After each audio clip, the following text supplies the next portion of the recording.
esteja convosco. Ele está no meio de nós.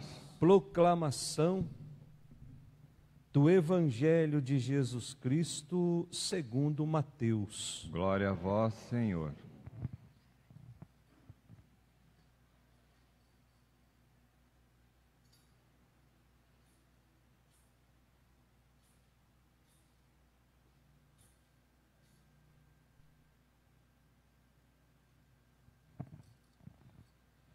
Naquele tempo, Jesus contou esta parábola a seus discípulos. Um homem ia viajar para o estrangeiro. Chamou seus empregados e lhes entregou seus bens. A um deu 5 talentos, a outro deu 2 e ao terceiro 1. A cada qual de acordo com a sua capacidade. Em seguida viajou. O empregado que havia recebido 5 talentos, saiu logo, trabalhou com eles e lucrou outros 5. Do mesmo modo, o que havia recebido 2, lucrou outros 2. Mas aquele que havia recebido 1 só, saiu, cavou um buraco na terra e escondeu o dinheiro do seu patrão. Depois de muito tempo, o patrão voltou e foi acertar contas com os empregados. O empregado que havia recebido 5 talentos, entregou-lhe mais 5, dizendo: Senhor, tu me entregaste 5 talentos, aqui estão mais 5 que lucrei. O patrão lhe disse: muito bem, servo bom e fiel. Como foste fiel na administração de tão pouco, eu te confiarei muito mais. Vem participar da minha alegria. Chegou também o que havia recebido 2 talentos e disse: Senhor, tu me entregaste 2 talentos. Aqui estão mais 2 que lucrei. O patrão lhe disse: muito bem, servo bom e fiel. Como foste fiel na administração de tão pouco, eu te confiarei muito mais. Vem participar da minha alegria. Por fim, chegou aquele que havia recebido 1 talento e disse: Senhor, sei que és um homem severo, pois colhes onde não plantaste e ceifas onde não semeaste. Por isso fiquei com medo e escondi o teu talento no chão. Aqui tens o que te pertence. O patrão lhe respondeu: servo mau e preguiçoso. Tu sabias que eu colho onde não plantei e que ceifo onde não semeei? Então devias ter depositado meu dinheiro no banco, para que ao voltar eu recebesse com juros o que me pertence. Em seguida o patrão ordenou: tirai dele o talento e dai-o àquele que tem 10. Porque a todo aquele que tem será dado mais, e terá em abundância. Mas aquele que não tem, até o que tem lhe será tirado. Quanto a este servo inútil, jogai-o lá fora na escuridão. Ali haverá choro e ranger de dentes. Palavra da salvação. Glória a vós, Senhor. Que as palavras do Santo Evangelho perdoem os nossos pecados. Amém. Podemos sentar.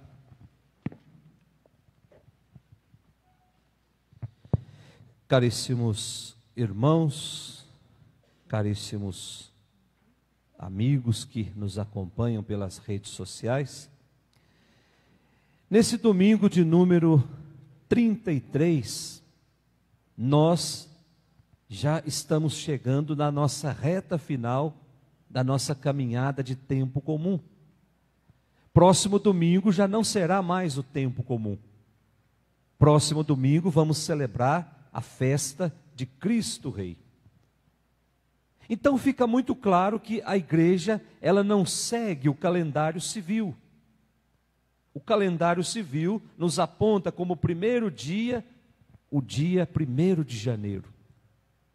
A igreja celebra o seu primeiro dia no primeiro domingo do Advento. Portanto, nós vivemos um tempo próprio. E nós cristãos católicos vivemos esse tempo fora do tempo. Ou seja, nós vivemos o tempo da graça, não o tempo do Cronos. O tempo do Cronos, nós vamos medir no relógio quantas horas falta para terminar o ano. O tempo da graça é o Kairós, é a graça que Deus derrama sobre todos nós. Portanto, a nossa vida de cristãos católicos não é um suceder de horas ou um suceder de dias, mas é uma vivência na fé, uma fé madura, uma fé verdadeira, uma fé autêntica. Nesse último domingo do tempo comum, nós devemos pensar assim: como é que eu aproveitei as graças derramadas por Deus na minha vida ao longo de todos esses dias de tempo comum, de todos esses domingos do tempo comum? Portanto, a liturgia desse domingo nos adverte quanto à nossa responsabilidade de sermos testemunhas comprometidas com o reino de Deus. Testemunhas comprometidas com Jesus. Senão não faz sentido. E aí nós vamos entender bem a partir da reflexão. Primeira leitura, tirada de onde? Lá do livro dos Provérbios, o capítulo 31. Provérbios são ditos, são sentenças, resultado de uma reflexão muito sábia, que tem como objetivo definir uma espécie de ordem das coisas, uma espécie de ordenamento da sociedade, em que as pessoas possam viver tranquilas, sem nenhum sobressalto, e assim possa dar a sua contribuição à comunidade. Acredita-se que esse livro dos Provérbios tenha sido escrito 1000 anos antes de Cristo, portanto escrito lá na época do rei Salomão. E o trecho que nós lemos hoje fala de uma mulher virtuosa, uma mulher que sabe administrar bem a sua casa, uma mulher que não deixa que nada falte. O texto diz que ao perceber isso, o seu marido descansa e nela confia. Versículo 11 da nossa primeira leitura. E o texto continua dizendo que essa mulher virtuosa, ela trabalha a lã para que a família tenha agasalho suficiente nas noites frias. Essa mulher virtuosa se encarrega dos trabalhos domésticos. É uma mulher de coração generoso, ela partilha do fruto do seu trabalho com o pobre. Versículo 20.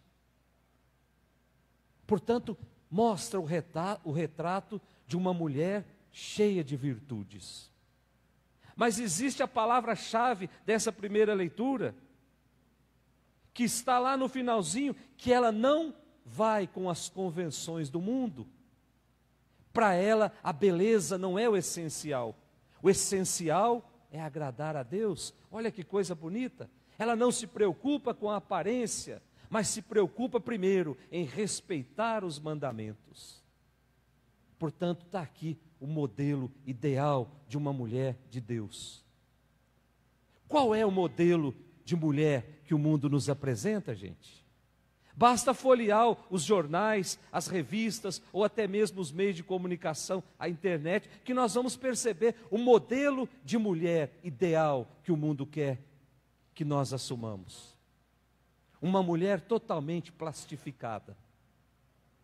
A mulher de silicone.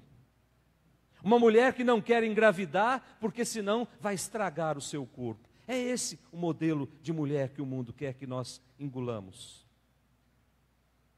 E aí a gente esquece, muitas vezes, de contemplar a beleza que é uma ruga no rosto de uma mulher. Sinal que ali tem uma história, sinal que ali foram noites em claro, dedicando a vida a outra pessoa. Quanto mais ruga a pessoa tem, mais ela trabalhou nesse reino de Deus. Mais ela não se deixou levar pelas coisas do mundo. O estereótipo do mundo tem que ser desse jeito. A mulher de Deus, ela se preocupa primeiro em ser virtuosa, em não ofender a Deus em seu comportamento. Portanto, o texto nos apresenta o retrato de uma mulher que é mãe de família, que ajuda o seu marido a dirigir a sua casa, que auxilia na administração dos bens, da propriedade. Depois da nossa segunda leitura, a carta de São Paulo aos Tessalonicenses, o capítulo 5, já tem mais de um mês que nós estamos lendo trechos da carta de São Paulo aos Tessalonicenses. E a grande questão nessa segunda leitura era com relação à vinda de Jesus, aquilo que no grego se chama parousia, ou seja, o termo usado para falar do retorno de Jesus no final dos tempos. Então, tanto São Paulo como as primeiras comunidades acreditavam que esse dia do Senhor iria acontecer num curto espaço de tempo. E de repente, o tempo foi passando e eles não estavam conseguindo mais acompanhar a evolução do tempo. Achavam que todos fossem participar do triunfo de Jesus. E aí então começou a surgir a questão: e esses que estão morrendo? Eles não vão participar do triunfo de Jesus? Nós que estamos vivos hoje, amanhã nós vamos morrer. Como é que vai ser a nossa participação nesse triunfo de Jesus? O que vai acontecer ou o que aconteceu com os mortos? Então Paulo tranquiliza a comunidade e diz que não haverá nenhuma diferença entre aqueles que morreram antes da segunda vinda de Jesus e aqueles que ainda estão vivos. São Paulo deixa muito claro que todos vão se encontrar com Jesus e participar do seu triunfo. E aí ele continua o texto de hoje dizendo que cristão deve estar sempre preparado, porque não existe uma data exata. Até porque se existisse, a gente vivia no pecado até as vésperas do encontro com Jesus. São Paulo está dizendo, não existe a data certa. Não existe. Aí ele usa algo sugestivo para dizer que Deus vai nos surpreender como um ladrão, versículo 2, que chega de noite, como as dores do parto que aparece de repente. Por isso, cristão verdadeiro precisa estar sempre preparados. E ele diz, vocês precisam estar preparados porque vocês não pertencem mais às trevas. No dia do nosso batizado, nós fomos eleitos filhos da luz. Portanto, nós não pertencemos mais às trevas, mas nós precisamos assumir os compromissos do batismo. Ser filho da luz, viver a beleza de sermos filhos amados de Deus. E nessa certeza, alimentar a nossa esperança de um mundo melhor, de um mundo que é capaz de sair das trevas do erro e voltar para o caminho da luz, de sair das trevas da mentira e encontrar o caminho da verdade, de sair das trevas da corrupção e encontrar um caminho certo. Nós não somos mais filhos das trevas. Pelo batismo, nós nos tornamos filhos da luz. Depois do nosso evangelho de hoje, meus irmãos, o capítulo 25 do evangelho de São Mateus, esse evangelho nos define como nós devemos preparar e esperar essa vinda de Jesus. A história contada hoje se passa mais ou menos lá pelo ano 80 depois de Cristo, em que os cristãos já estavam cansados de esperar essa segunda vinda de Jesus. Passado 80 anos e esse Jesus não volta, não acontecia nada. E aí começaram a perder o entusiasmo, começaram a cair na rotina, começou a esfriar a fé. Foram caindo na mediocridade, no comodismo. E para complicar ainda mais a situação, o primeiro século da igreja foi o século da grande perseguição, onde não se podia professar a fé porque era morto.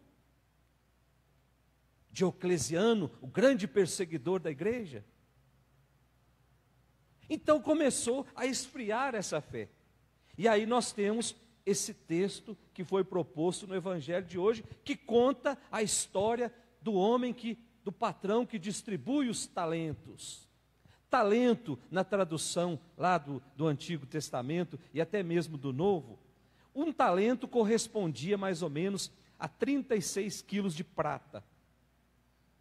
E 36 quilos de prata dava para pagar 3.000 dias de trabalho, ou seja, mais ou menos 10 anos de trabalho.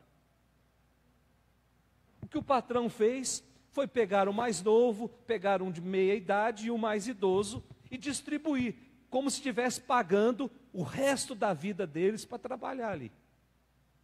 Era mais ou menos essa a lógica. E ele distribui 5 para um, 2 para o outro e para o terceiro 1 talento. E quando ele volta, foram prestar contas. Os 2 primeiros foram elogiados pelo patrão e o terceiro foi criticado e condenado. Meus irmãos, nós somos esses servos. Deus é esse grande patrão que não aceita acomodação, que não aceita cristão preguiçoso. E nós recebemos dons, nós recebemos talentos. E esses dons, esses talentos que nós recebemos, eles devem render. Caso contrário, o reino de Deus deixa de ser uma realidade. Nesse reino de Deus, ou nós estamos comprometidos, ou nós não estamos comprometidos. Não existe meio termo para Deus. Ou a gente é quente, ou a gente é frio. Morno não dá. E aí serve a pergunta para cada um de nós: o que é que eu ando fazendo com os dons que Deus me deu? Para ser mais preciso, quais são esses dons e esses bens que nós temos? Primeiro, a palavra de Deus, os valores do Evangelho, a doutrina católica, o amor ao próximo, que se faz serviço, que se faz partilha. Tudo isso precisa dar frutos. Senão nós vamos esperar o Senhor com as mãos vazias. E não tenham dúvidas, seremos chamados de preguiçosos. O que nós vamos fazer, ou o que nós estamos fazendo da nossa vida, nesse curto espaço de tempo que Deus permitiu que ficássemos aqui? Daqui a pouco, esse Senhor volta. O que eu vou entregar para Ele? Quais são os dons que eu não fiz render? Quais são os dons que eu fiz render na minha vida? Peçamos essa graça nessa Eucaristia, que tenhamos a coragem de fazer, multiplicar os dons que Deus confiou a cada um de nós. E que o Espírito Santo, essa luz que vem do alto, nos explique todas essas palavras. Em nome do Pai, do Filho e do Espírito Santo.